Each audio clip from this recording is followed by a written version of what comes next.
कृष्ण कह रहे हैं कि जब आप सुख दुख मान अपमान को सहलोगे तो आपको ये रिजल्ट मिलता है, सो अमृतत्वाय कल्पते।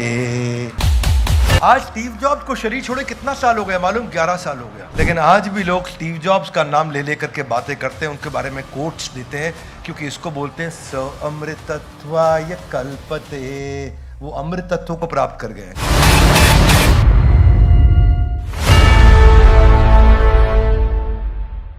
तो आज के एपिसोड में हम चर्चा करेंगे दूसरे अध्याय का 15वां श्लोक। इससे पहले हमने पिछले एपिसोड में चर्चा किया था दूसरे अध्याय का 14वां श्लोक, जिसमें भगवान ने क्या बताया था कि सुख दुख सर्दी गर्मी ये टेम्पररी है, ये आएगा चला जाएगा, आगाम अपाइनो आएगा चला जाएगा, इसको टॉलरेट करना सीखो हे अर्जुन, इसको टॉलरेट करना सीखो हे अर्जुन। पर कलयुग के लोग हैं, हाथ आगे लाइए, क्यों टॉलरेट करें? भगवान अगले श्लोक में बताएंगे टॉलरेट करोगे तो क्या मिलेगा। तो इसलिए आज दूसरे अध्याय के 15वें श्लोक में चर्चा करते हैं। हाथ आगे लाइए, मिलेगा क्या? मिलेगा। जो भगवान बताएंगे पीछे जो आपने 13, 14 में समझा है, 11th में समझा है। 11th में क्या समझा है कि दुख करने वाली बात तो ही दुखी होना, हर समय दुखी नहीं होना। उन्होंने क्या बताया?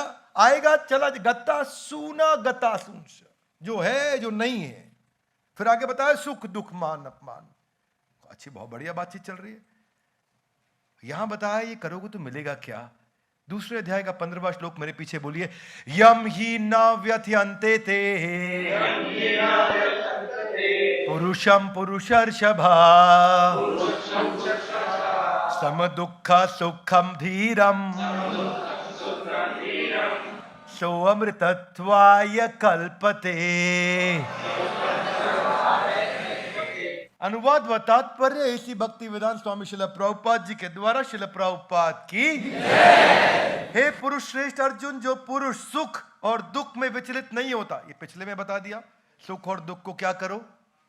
इसको टॉलरेट करना सीखो हे अर्जुन। तो अब भगवान ने बताया जो नहीं होगा विचलित, जो इसको सीख जाएगा और दोनों में संभाव रख पाएगा, वो निश्चित रूप से स अमृतत्वाय कल्पते, यानी कि वो अमृत तत्व को प्राप्त कर जाता है। हाथ आगे लाइए, वो क्या है?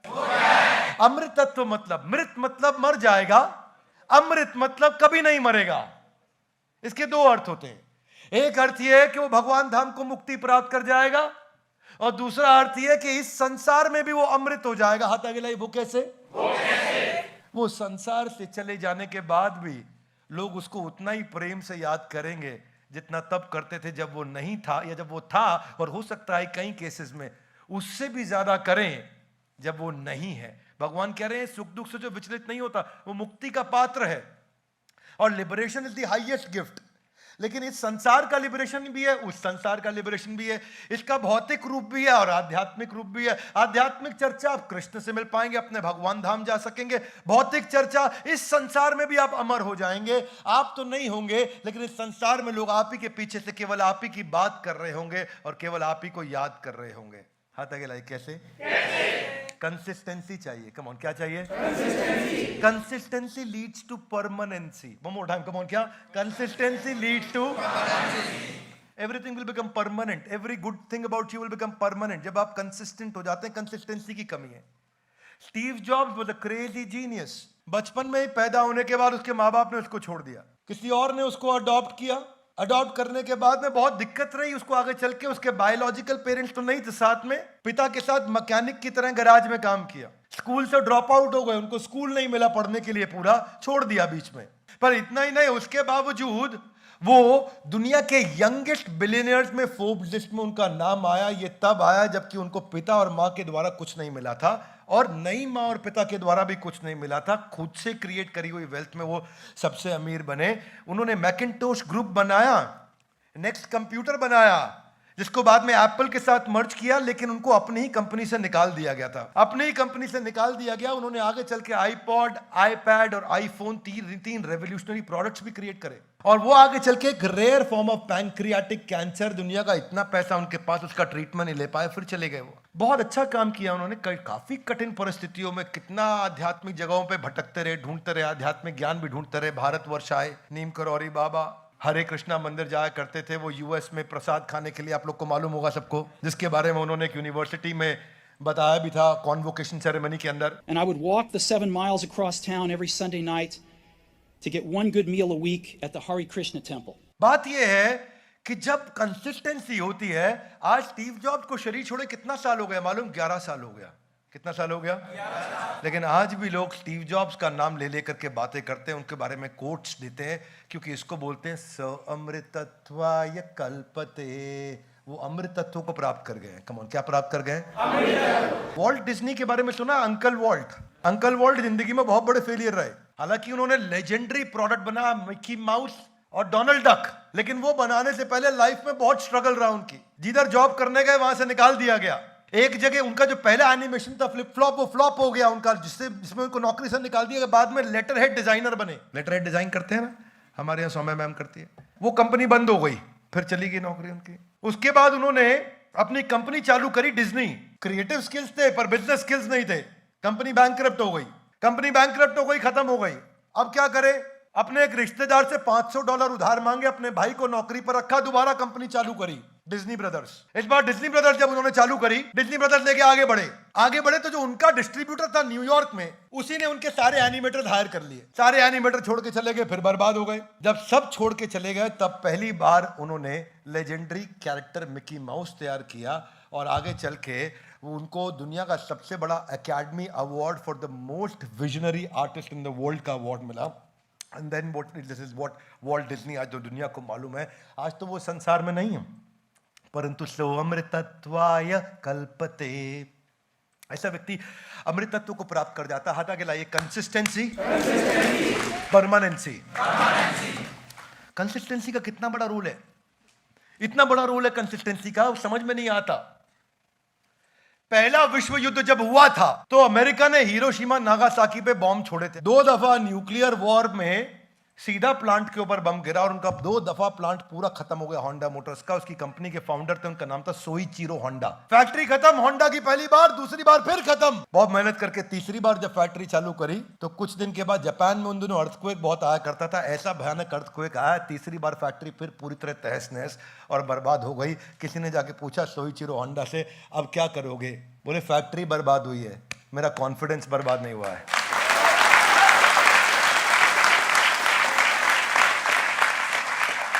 Consistency leads to permanency. One more time, come on. क्या? Consistency leads to. हाथ आगे लाइए, पिछले श्लोक से हाथ आगे लाइए। आगाम अपाइनो, सुख दुख आएगा, इसको टॉलरेट करना सीखो हे अर्जुन। अर्जुन टॉलरेट करना सीख गया, तो अब क्या है? अमृतत्वाय कल्पते। संसार में भी अमृतत्व मिल रहा है। मैं तो खुल के बोलता हूं। कई लोग बोलते हैं भगवत गीता में भगवान का ज्ञान है, तुम क्या सिखा रहे हो संसार का ज्ञान?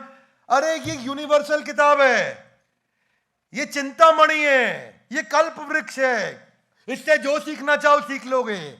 जिसने गीता अप्लाई करी, संसार में भी जीवन अच्छा और संसार के बाद भी जीवन अच्छा। आप दोनों लोकों में सफल हो जाएंगे। प्रॉब्लम क्या है कि आज के लोग केवल ये बता रहे हैं कि ये आध्यात्मिक धार्मिक किताब है, इसलिए सब लोग पढ़ते नहीं। अरे भाई, इस संसार को, इस जिंदगी को भी अच्छे करने के लिए यही किताब चाहिए, और अगली जिंदगी को भी अच्छा करने के लिए यही किताब चाहिए। ये संपूर्ण है, इसीलिए यह भगवत गीता है, क्योंकि यह भगवान का दिया हुआ गीत है। यह पहला गीत जो गाया था भगवान ने। फेलियर का सबसे बड़ा उदाहरण दुनिया का कौन है? Thomas Alva Edison. कौन है? किसी को नहीं मालूम बल्ब नाम की कोई चीज हो सकती है, क्योंकि उसका कोई रेफरेंस पॉइंट नहीं था। क्या मेरी बात समझ आ रही है? सबको लगता था ये संसार मोमबत्ती से चलेगा। तब तक बल्ब नाम की कोई चीज सोची नहीं गई थी। पहली बार उसने सोची, 1 बार, 2 बार, 10 बार, 100 बार, 500 बार, 800 बार, 900 बार, 999 फेलियर के बाद बल्ब बनाया। Loudly yes no? नो, 999 नहीं, 1999, 2999, 4999, 9999 फेलियर्स के बाद थॉमस अल्वा एडिसन ने वो बल्ब आज जिसके नीचे बैठे हैं उसने आविष्कार किया। उसको पत्रकार ने पूछा, आपके अंदर इतना फेलियर की क्षमता आई कहां से? आपके अंदर इतना बार फेल होने की क्षमता कैसे आई भाई? बोले, मैं तो कभी फेल ही नहीं हुआ। बोले वो 9,999, ओ वो मैं 9,999 तरीके सीख गया था जिनसे बल्ब बनता नहीं है।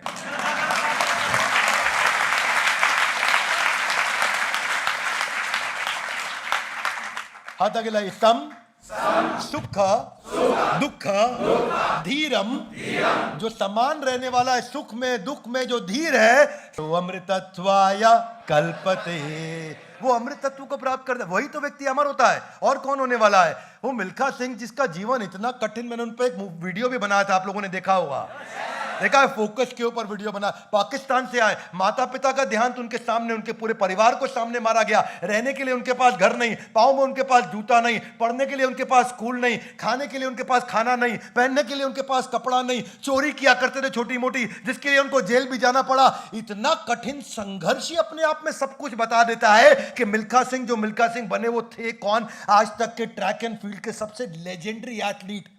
सो अमृतत्वाय कल्पते, आज हमारे बीच में नहीं है, लेकिन आज भी उनकी तारीफ कर रहे हैं। Would you agree with me loudly? Yes no? Shrimati Lata Mangeshkar, कुछ दिन पहले उनका देहांत हुआ। क्या लगता है आसान था जीवन उनका? वो बोलती थी इंटरव्यू में, लता की समस्या केवल लता को ही मालूम है। लता मंगेशकर की जो तकलीफें हैं वो उसको ही पता है। उनकी अपनी छोटी बहन, सगी बहन आशा भोसले, उनके अपने सेक्रेटरी के साथ चली गई थी। छोटी उम्र से उनको काम करना पड़ा। मां का उनका देहांत हो गया था 13 साल की उम्र में। घर में पहली बार काम करने वाली लड़की थी वो। बहनों में बड़ी थी। 70 साल के अंदर 1000 फिल्मों में 36 भाषाओं के अंदर उन्होंने अपनी मधुर आवाज से गाना गाया था। कभी शादी नहीं करी ताकि अपने परिवार को चला सकें। ये थी लता मंगेशकर। जिंदगी में बहुत स्ट्रगल किया उन्होंने। अपनी पढ़ाई पूरी नहीं कर सकी। 1963 के अंदर हमारे देश के तत्कालीन प्रधानमंत्री, उस समय इंडो चाइना, इंडो पॉक 2 बार वॉर्स हुए थे, आपको याद है? 63-71, यस नो? अभी वॉर खत्म हुआ था। वॉर खत्म होने के बाद उन्होंने हमारे देश के शहीदों के लिए गाना गाया था। जवाहरलाल नेहरू की आंखों में आंसू आ गए थे। मेरे वतन के लोगों, जरा आंख में भर लो पानी, जो शहीद हुए हैं उनकी इतना रोए थे उस समय प्रधानमंत्री। उस दिन के बाद वो बहुत पॉपुलर हो गई थी। भारत रत्न है आज, Guinness book of world record में उनका नाम आया था। पर इस श्लोक को आप उनके आखिरी जो उनके देहांत पे गाना गाया गया, उससे आप समझ सकते हो क्या था वो गाना। नाम गुम जाएगा चेहरा ये, मेरी आवाज घर याद रहे। दिस इज वो कृष्ण सिंह। सो अमृतत्वाय कल्पते। ऐसा व्यक्ति अमृतत्व को प्राप्त हो जाएगा। ऐसा व्यक्ति, आज से 90 साल पहले की बात बता रहा हूं, 3 गोल्ड मेडल भारत को दिलाए थे किसी ने, जो जादूगर था। 3 ओलंपिक्स में गोल्ड मेडल भारत के जादूगर ने दिलाए थे। लांस नायक बाद में बना था मेजर ध्यानचंद। मेजर ध्यानचंद ऐसे जादूगर थे। नीदरलैंड में भी उनकी हॉकी तोड़ी गई थी, ये देखने के लिए कि चुंबक तो नहीं है इसमें। जर्मनी में उनकी हॉकी तोड़ी गई थी, ये देखने के लिए चुंबक तो नहीं है उसमें। ऑस्ट्रिया के अंदर, ऑस्ट्रेलिया नहीं बोल रहा, यूरोप में ऑस्ट्रिया के अंदर 4 हाथों में हॉकी देकर के उनकी मूर्ति बनाई गई, ये दिखाने के लिए कि एक हाथ से नहीं, ये 4 हाथ से हॉकी इतनी तेज चलाता है। जो इंसान 4 हाथ से चलाएगा उससे ज़्यादा तेज ये एक इंसान 1 हाथ से चलाता है। 1928 के अंदर एम्स्टर्डम में, 1932 के अंदर लॉस एंजलिस में और 1936 के अंदर बर्लिन में 3 बार भारत को गोल्ड मेडल दिलाया था। हिटलर भी उनका बहुत कायल था, पूरी दुनिया उनकी कायल हो चुकी थी। सबसे सक्सेसफुल कैप्टन थे वो हमारे। आजकल जो हमारे इंडिया और पाकिस्तान का भी एशिया कप का मैच हुआ, हमारे बैट्समैन जितने बल्ले से रन बनाते थे उतने ही हॉकी से गोल मारा करते थे। इन्होंने अपने करियर स्पैन में 1000 गोल मारे थे। इनको ना बोला, मैग्नेट मैन बोला जाता था वहां पे अखबारों में इनको। मैग्नेट मैन ऐसे थोड़ी बन जाता है, जो तपस्या करी नंगे पांव खेलते थे। ये जो तपस्या इन्होंने रेत के अंदर नंगे पांव खेल खेल करके 16-16 घंटे सवेरे 4 बजे चालू करते थे और रात को 8 बजे खत्म करते थे। 16 घंटे की प्रैक्टिस पे गोल्ड मेडल आया था भारत में। सारी सुविधाओं के अभाव के अंदर ध्यानचंद ने टीम तैयार करी थी।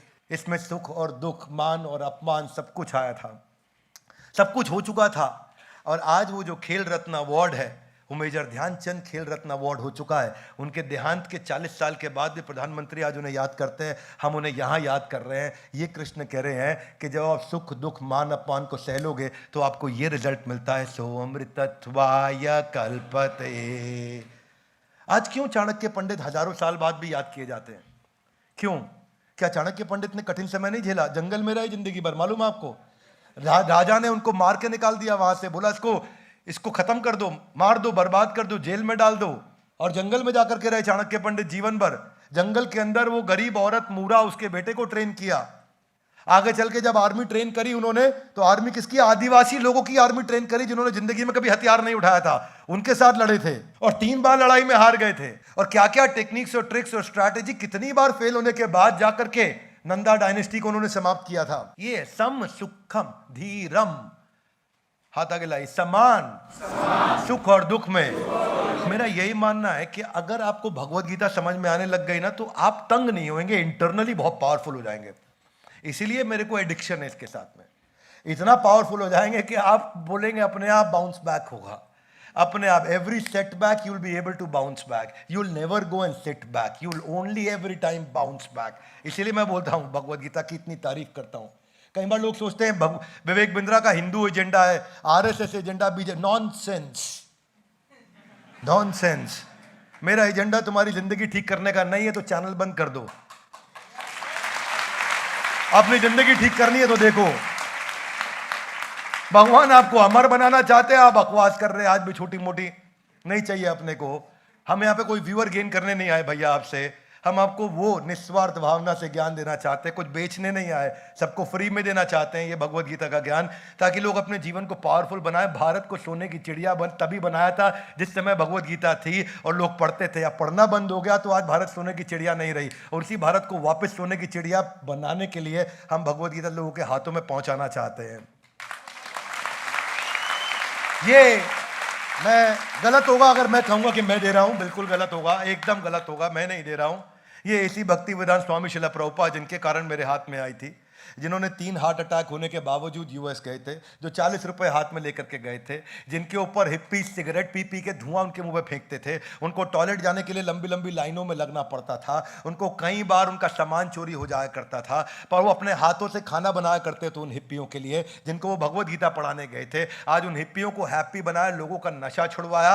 आज पूरी दुनिया में 108 मंदिर उन्होंने 12 साल के अंदर बनाए, जहां 108 मंदिरों में आज भी भगवत गीता पढ़ी जा रही है। और सबसे बड़ी बात जानते हैं क्या है? आज किसी भी समय, इस समय में भी और जिस समय आप ये वीडियो देख रहे हैं उस समय भी दुनिया में किसी ना किसी मंदिर के अंदर भगवत गीता पढ़ी जा रही होगी, क्योंकि ये इसी भक्ति वेदांत स्वामी शिला प्रभुपाद के द्वारा किया गया है। इसी को बोलते हैं एशे एबे यश घुषुक त्रिभुवन। आज तीनों लोकों में उनका गुणगान हो रहा है। सो अमृतत्वाय कल्पते, ये अमृतत्व को प्राप्त किया उन्होंने।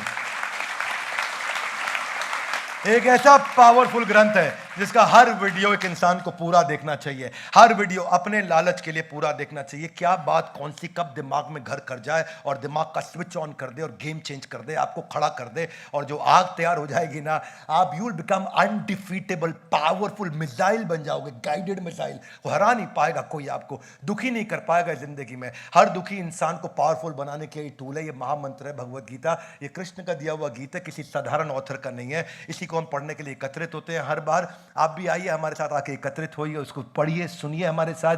ग्रंथराज श्रीमद् भगवत गीता की। हमारे साथ जुड़े रहने के लिए, इस सीरीज के सारे एपिसोड आके देखने के लिए आप सबका हृदय की गहराई से प्रेम पूर्वक बहुत बहुत थैंक यू वेरी मच।